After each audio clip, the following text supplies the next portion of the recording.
Hey. Hey, detective?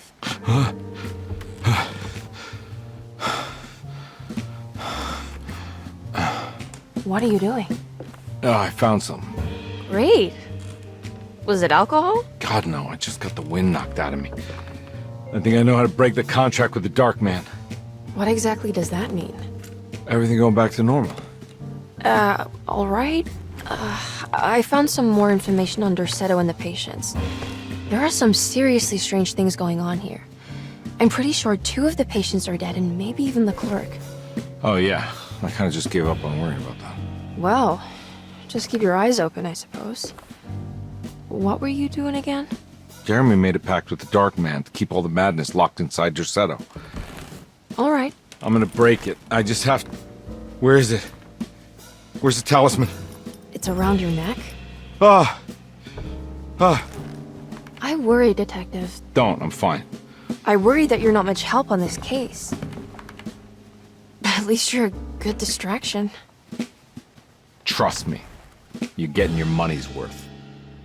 At this rate, I'm an absolute bargain.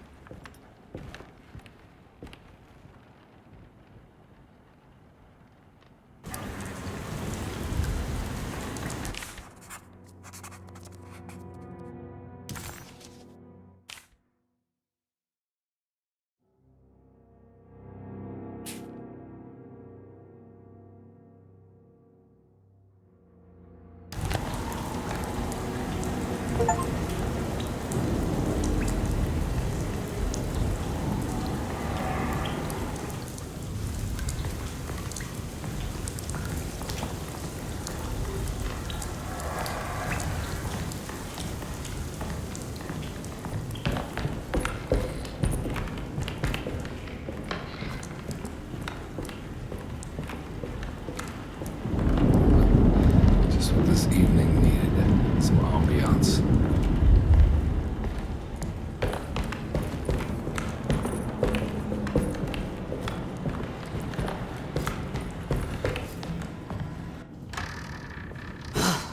Got to be around here somewhere. He wouldn't leave this house. I don't know what to think anymore. You run into that detective fella? Who is he? Can he be trusted? I think he one of the good guys. Well, you know, like us. Will he be all right with her coming? Praise the mother. He don't need to know about all that. He just left for Germany. Just calm down. It ain't time yet. God, it hurts. As far as I can tell, Detective Carnby seems to be solving problems, not causing them. Just be ready in case he starts anything.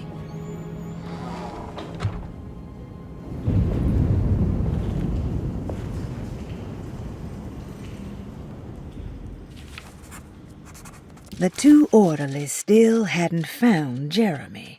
Carnby figured this was good news.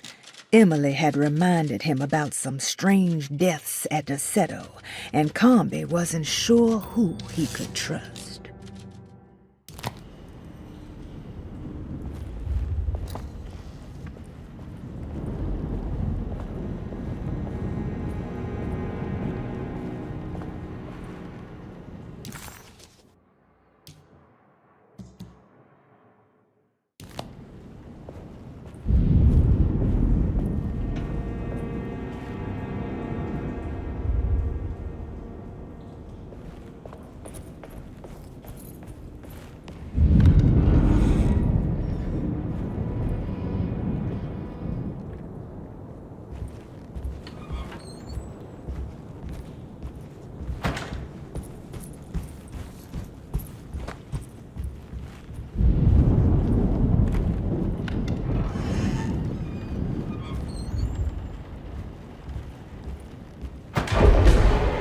Christ, what the hell was that?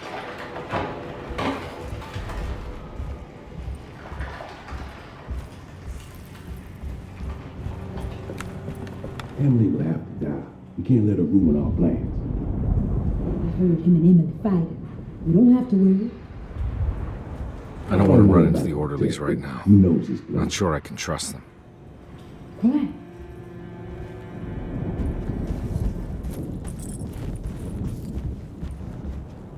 I think Dr. Gray might be in there. Perfect time to snoop around his office, then.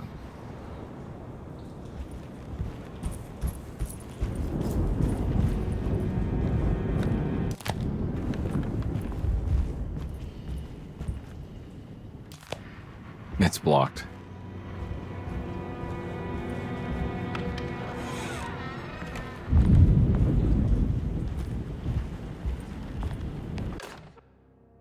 Lunacy and the Astarte Artist Colony, a monograph by Yael Klein. In early 1909, the old Derceto plantation outside of New Orleans was turned into an artist's colony. 3 famous European artists rented the house and the surrounding land from the owner, the Ledoux family. The colony was chiefly run by Sebastian Cortez, who was playfully dubbed the captain by his collaborators, William Arges and Heinrich Kassel. The colony existed for 6 years, until one day all 12 members disappeared without a trace. It is widely believed that their disappearance is connected to the disastrous hurricane that passed through on September 29, 1915, but nothing truly supports this claim. What is known is their frequent participation in New Orleans nightlife, their love for hosting parties, and their elaborate contributions to the Mardi Gras parades as the Pirates of Pontchartrain. Accounts of their lifestyle can be found in almost every gossip column. It can effectively be summed up as carefree and bohemian. In late June 1909, the name Astarte first appeared in the newspapers. Cortez said the name came to him as he was painting. There is never any claim to knowing about the ancient Phoenician fertility goddess with the same name before this time. His fellow colonist Heinrich Kassel did know, because he later produced sculptures that show clear references to ancient idols of the goddess. It's impossible to know for sure how this name suddenly made an appearance, but it is interesting because of Derceto's history. Even the name Derceto is the Greek name of a Syrian fertility goddess. In the case of naming the plantation, Derceto was certainly not an accident. We know that Elijah Pickford intended to build a temple for his cult, for he had distributed pamphlets 2 years prior to the purchase of the land, advertising his intentions. His followers were estimated to be almost 100 men and women, mostly sailors, Maroons, and Cajuns, when the plantation was built. To outsiders, Derceto registered as an ordinary slave plantation, which enabled Pickford and his flock to remain hidden for decades. The official story is that the cult lasted until 1862, when the Union Army came and burned down the plantation and scattered all who lived there. Following the Civil War, new people started to congregate in the ruins of Derceto to invent a new fertility goddess, the Shub-Niggurath. As much as Derceto is a particular name to have heard of, it's not entirely uncommon among the learned.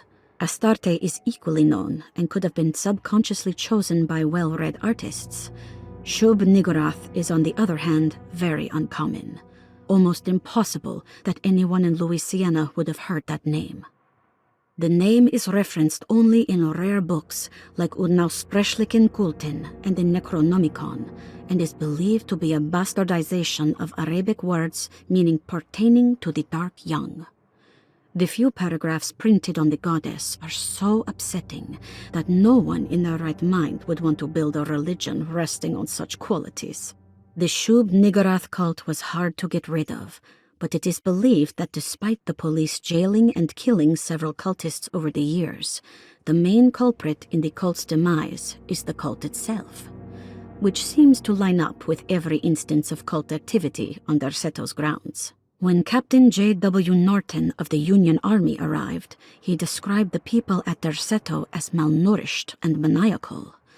As much as the army tried to save them, they fought back with fervor, as if nothing was going to stop them from slowly destroying themselves. While the disappearance of the Astarte Artist Colony remains a mystery, the recurring motif seems to suggest that their fate involved lunacy and a hunger for self-sacrifice to that fertility goddess with 1,000 names.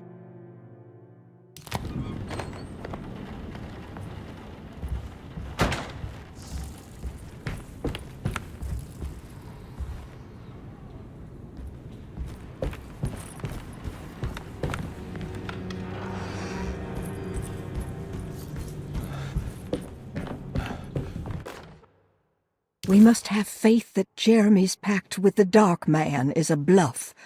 If we are lucky, our visitors will find him and prove it's all nonsense before night falls.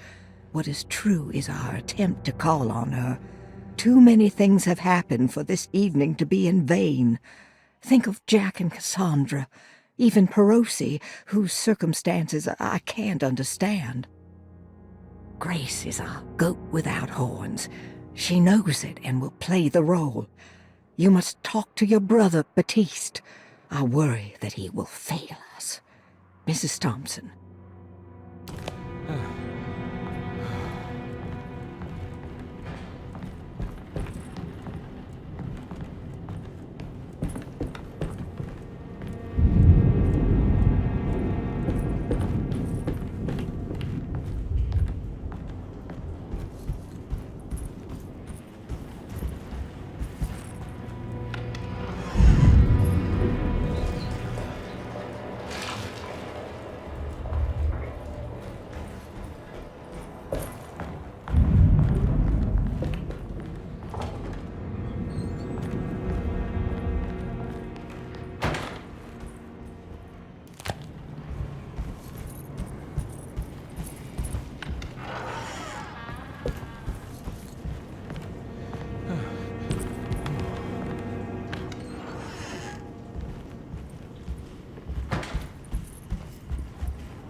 There is nothing that can stop us now.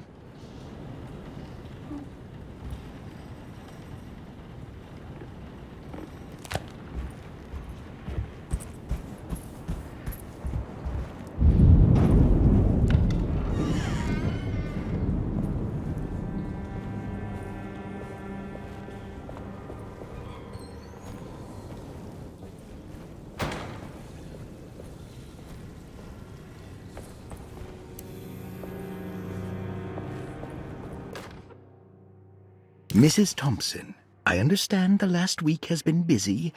Under these circumstances, I find it important to remind you that Derceto's concerns are not a public matter, nor is it something that should upset you. Please continue your excellent work, and don't spend a thought on the death of Perosi, or, more importantly, the suicide of Cassandra Beauregard. They should mean nothing to you or the staff. I rely on your loyalty, and trust that your close kinship with the Tabois siblings will keep Derceto's secrets hidden. Dr. Gray.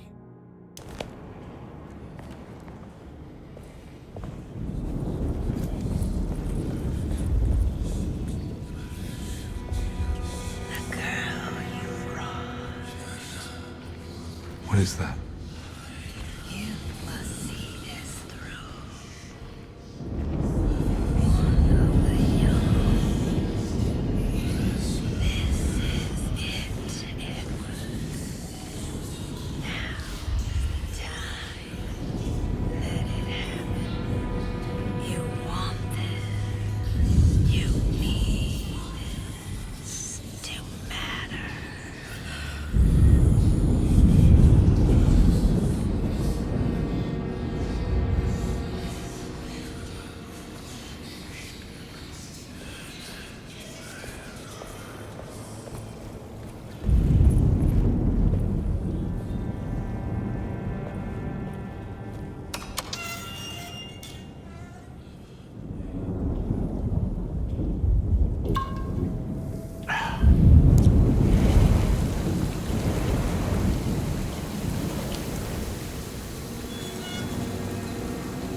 Detective Carnby. Good to see you again. Solved your case yet? I'm trying. Hey, Grace, you okay? Oh, she is just peachy, Detective. Are you looking forward to the Feast of St. John, Grace? I can't wait. Kids, ain't they great? What exactly are you planning for tonight? Oh, not much. We eat, we drink, we pay tribute to the wishing tree in the conservatory. The usual. Then why all the excitement? There is just something about tonight. Something's different. I think we all feel it. Besides, we got ourselves some new words for the prayer thanks to your buddy Jeremy. She'll come and turn the world inside out, and things will begin again. That sounds strangely threatening. You should come. Oh, God damn it, Grace. Stay put for once.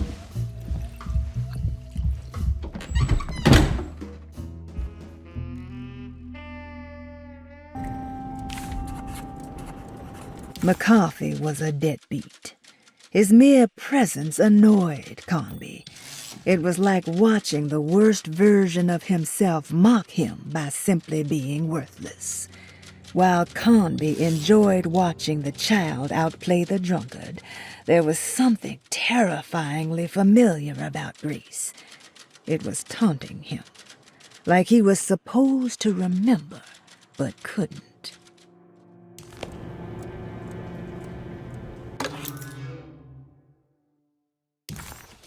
I better hold on to these. Wouldn't want them to get lost. There's something missing.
Jeremy knew that the only one who could help him now was the guest in room number 3.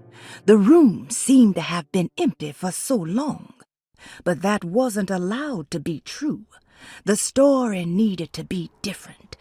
To include something from the outside, he would bring the guest back to room 3 and show them what was in that safe. 913. But those were not the right numbers. That was the combination for the safe in the clerk's office.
Detective Carnby.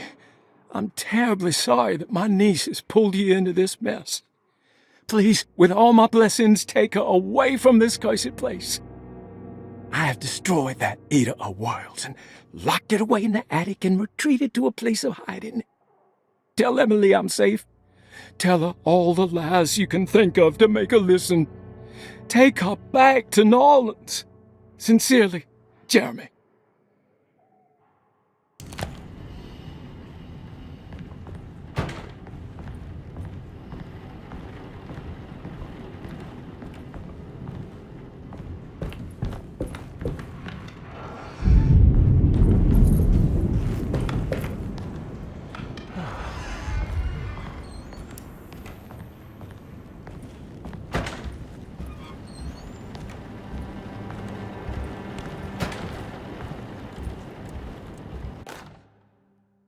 Brother, I need you to trust me. This is the most important moment in our family's history. I know you have doubts and that the terrible Mama Loa told you lies. I would never betray you. I promise. Lottie.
There must be a spare key to Dr. Gray's office in here somewhere.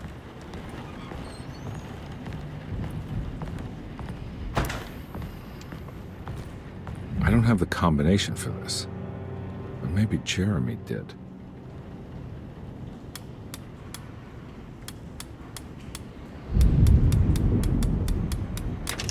It worked.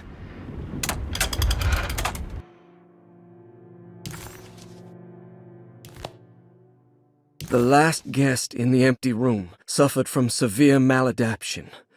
I must write this down, because if I understand the condition sufficiently, it could make me deny this fact at a later date, and there is reason for me to think I may come to suffer the consequences from this dysfunction, as some who came in contact with the guest seemed to adopt a new worldview, in which everything was predetermined but broken. Upon accepting this worldview, some memories became unmanageable and later rejected. I do not know what this means. I cannot even remember the fate of the guest. I think they were simply misplaced one day and forgotten. Just like all documents pertaining to this guest, they have all been destroyed, or they never existed in the first place. Who wrote this? There has never been a guest in the empty room.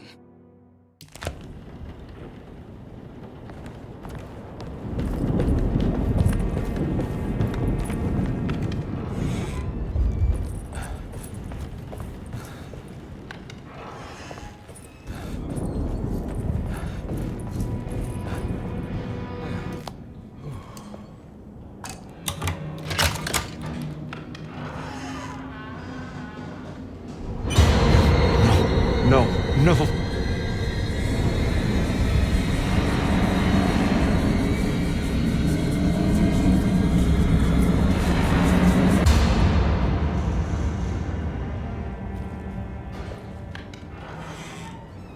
Surprisingly neat.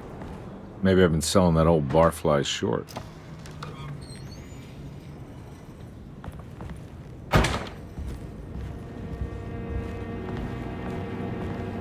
Looks like McCarthy has something hidden inside.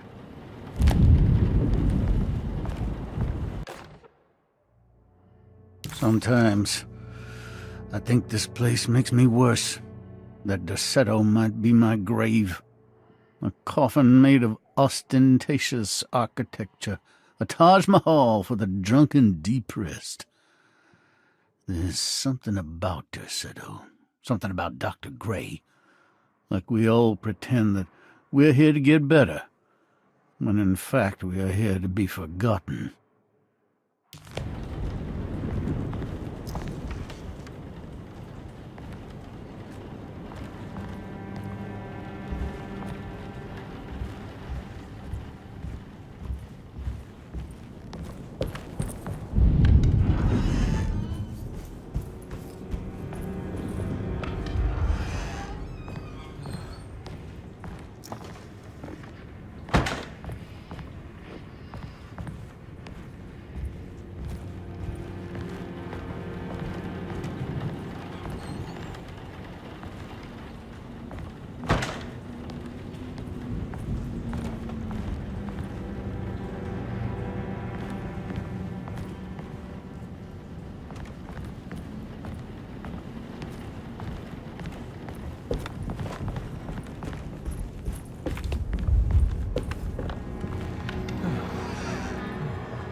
The empty room always felt familiar.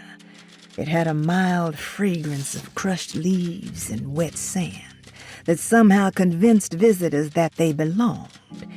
It wasn't real, of course, but it was more real than many other things you could find. This is my room. I belong here.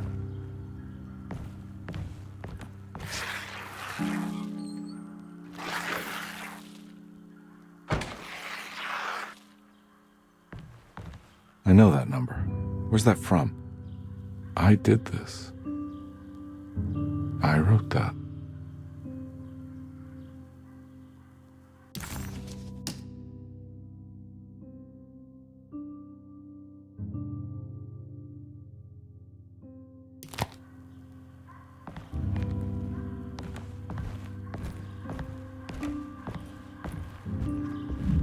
I know the combination. I carry it with me.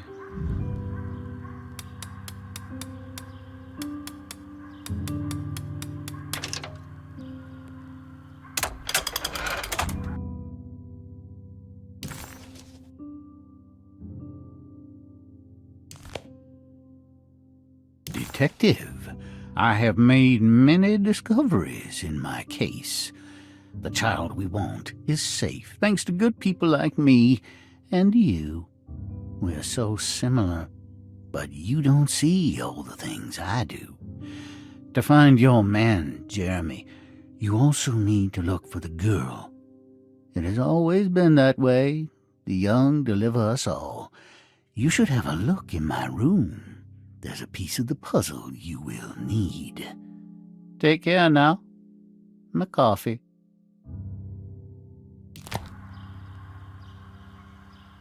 How long have I been here?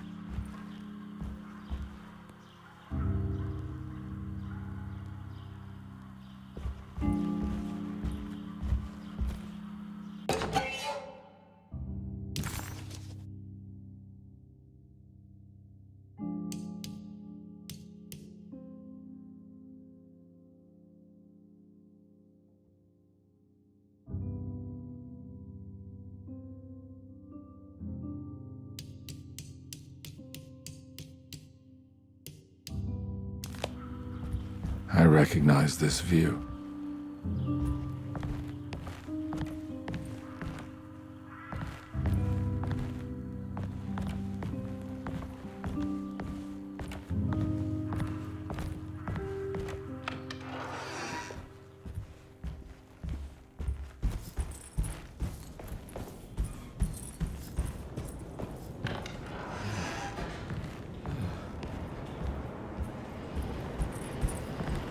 Looks like McCarthy has something hidden inside.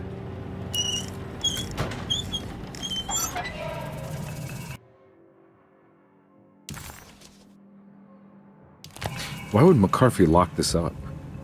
Was he trying to keep Grace from completing the shame? If so, couldn't she have just made another drawing?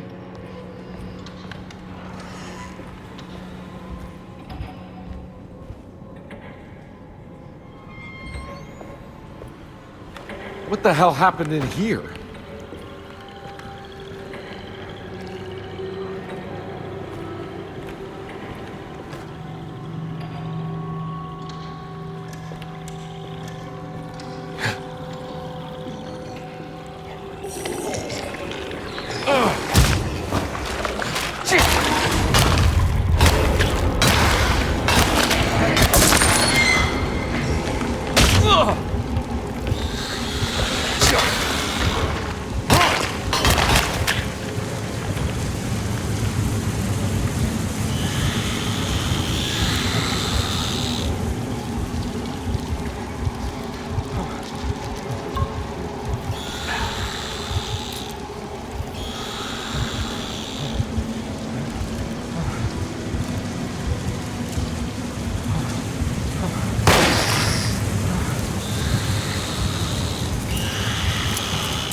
This looks familiar.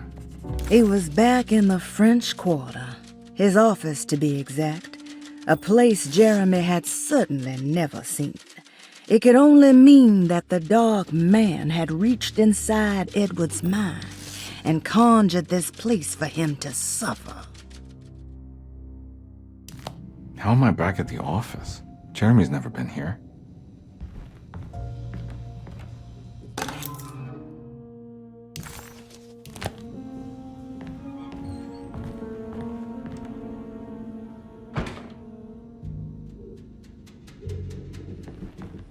That's me, isn't it?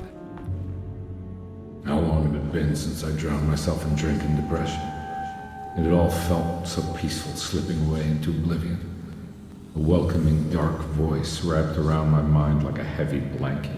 It turned off suddenly as I woke up from the sound of my office door closing shut. A messenger had left a telegram from Mrs. Saunders. She had a lead on where to find her husband and her kidnapped daughter.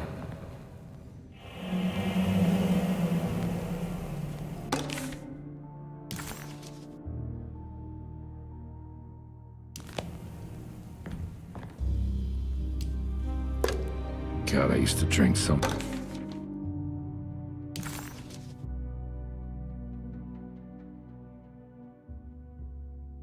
Much back then. When was this exactly? What case was I working?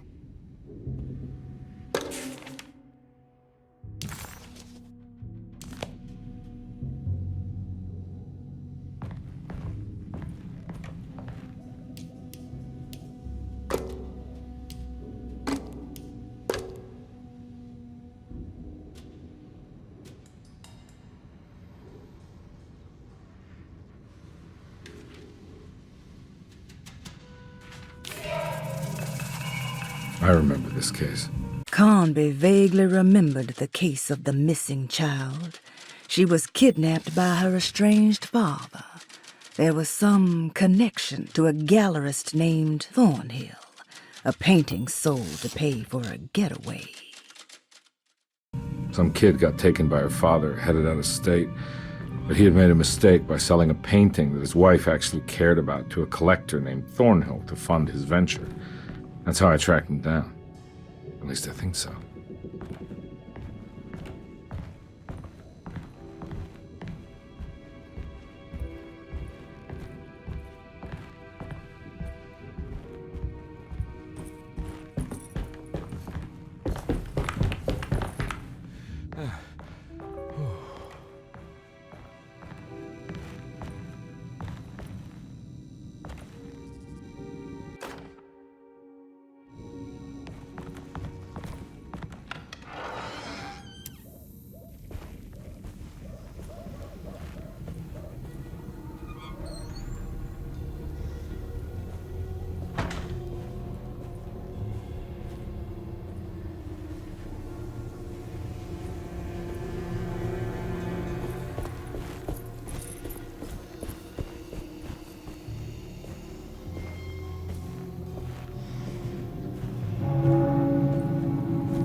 Thornhill wasn't a bad man, but he had principles keeping him from handing out information about his deals.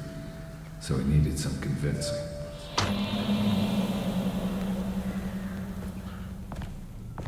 Well, every case can't be squeaky clean.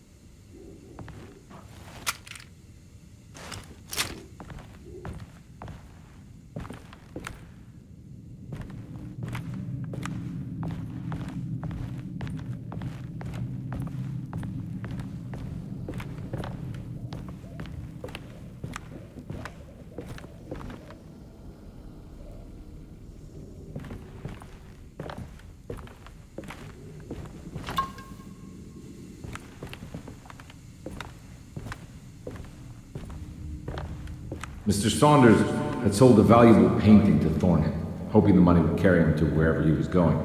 The painting, now leaning on an easel in Thornhill's bedroom, had a certain mesmerizing gloom that seemed to call out to me, telling me I was needed for something important.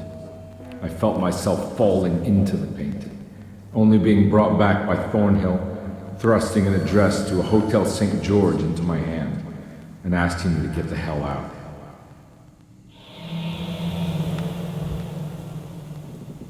I don't remember this at all, but I can't say it didn't. The kidnapper had sold a painting to Thornhill, the collector, to pay for a car and enough gas to get out of Louisiana. Detective Carnby was suddenly reminded of shaking him down to find out where the kidnapper was hiding. St. George's Hotel by the park.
I can't go that way.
On my way to the hotel, the Morton gang caught up with me.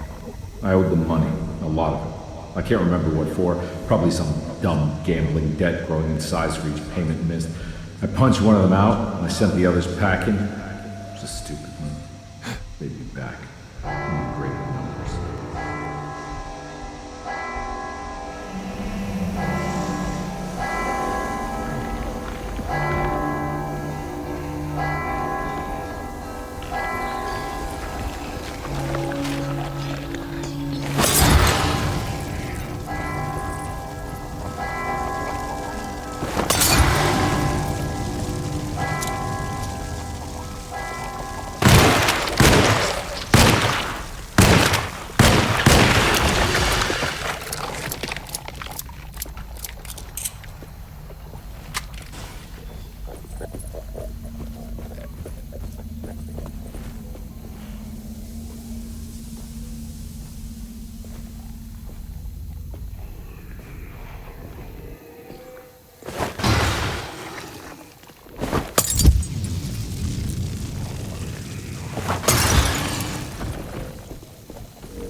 I found him. In the hotel ledger, I recognized the handwriting of the signature, Ted Stryker. It was him. I could feel it. It was the kidnapper I was hunting. I put on my knuckles and hurried up to his room.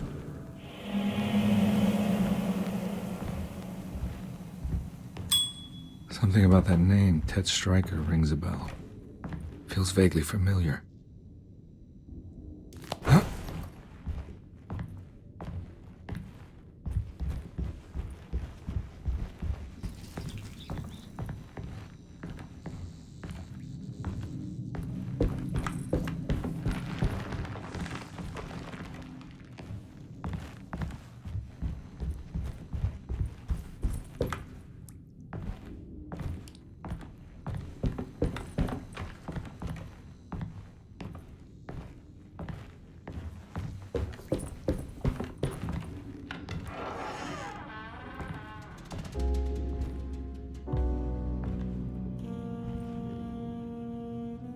I recognize this room, but I didn't catch up with them here.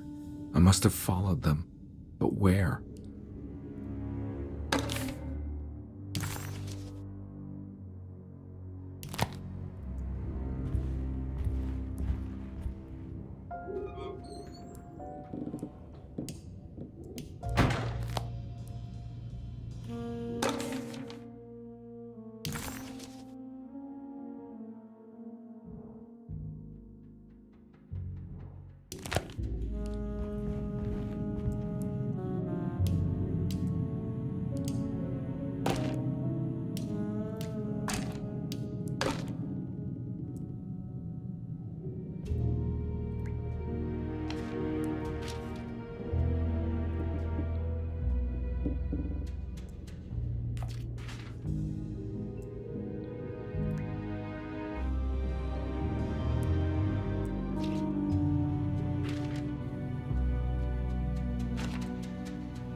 That's right, he was running away, ditching his old life and marriage in New Orleans to find something better in Tallahassee.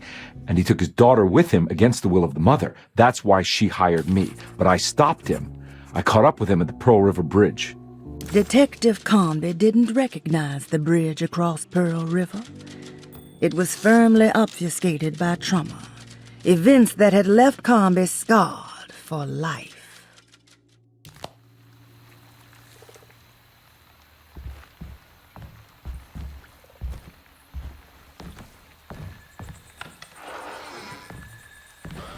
Pearl River. This is where I caught up with them. This is what the Dark Man wanted me to revisit. But I'm still not seeing it. What am I forgetting?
I can't believe I didn't recognize you. I looked a little different back then, I suppose.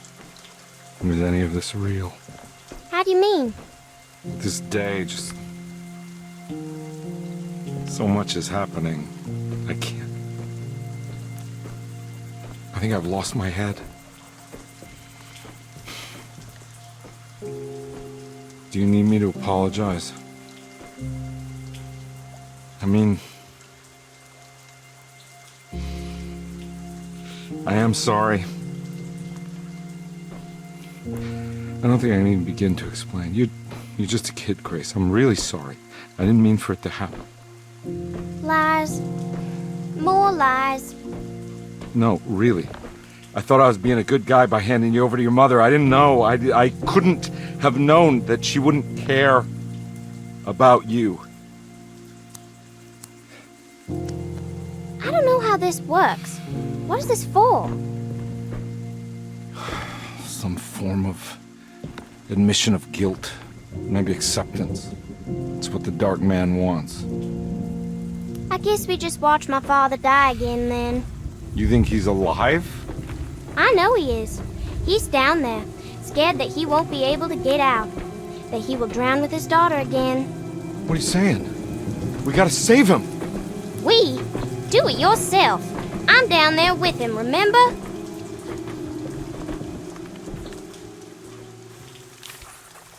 Carnby had run their car off the bridge. He pulled Grace out of the sinking car, but left her father to drown. He could have saved him. There was time. He just chose not to. Instead, he took Grace back to New Orleans and collected his paycheck. Really save them. This all happened so long ago. I have to find a way to get down there. I have to see it with my own eyes. There was a boat at the house where I entered. If I can raise the bridge, I should be able to get to the car.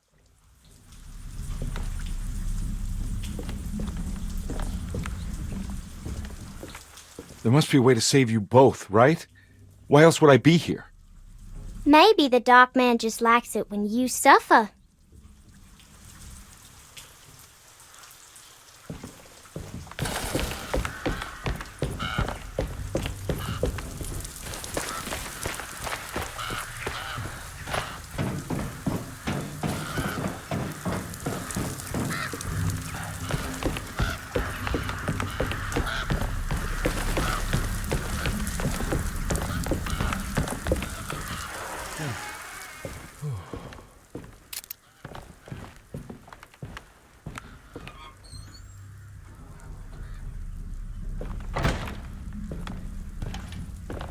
This must be where the bridge is operated.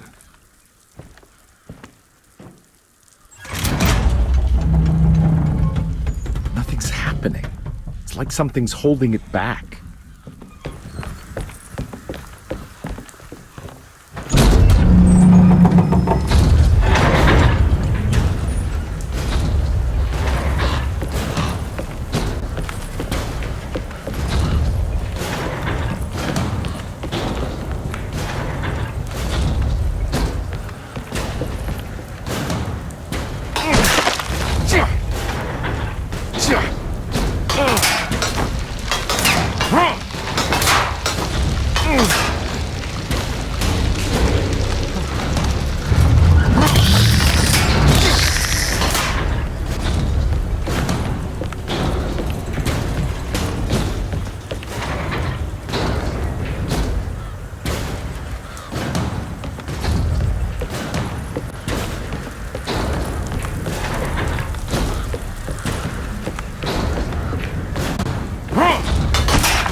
Should be able to pilot the boat.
My God, Carnby.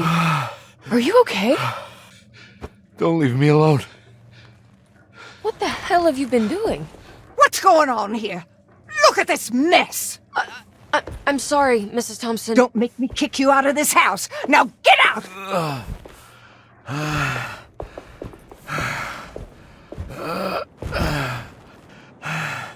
Hey, Detective. Mr. Carnby. I'm really worried about you. I'm okay. I just need to catch my breath for a moment. This place? There are some very disturbed figures around here. And I don't think it's just the patients. I've been reading some things about how Derceto has a deranging effect on people.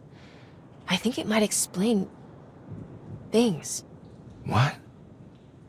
Just take it easy, okay? I'm gonna go find a way into Dr. Gray's apartment. I want to know what he's hiding. Emily, don't worry. I think I'm close. I'm gonna set everything right. Just be careful.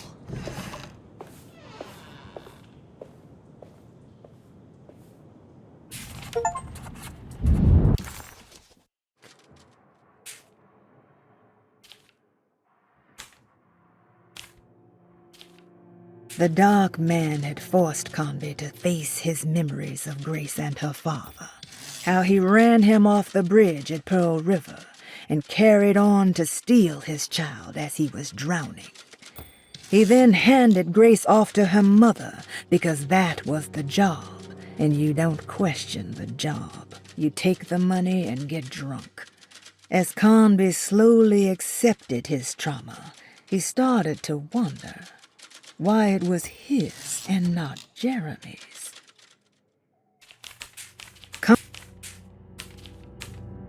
Carnby never thought he'd be so happy to be back at Derceto.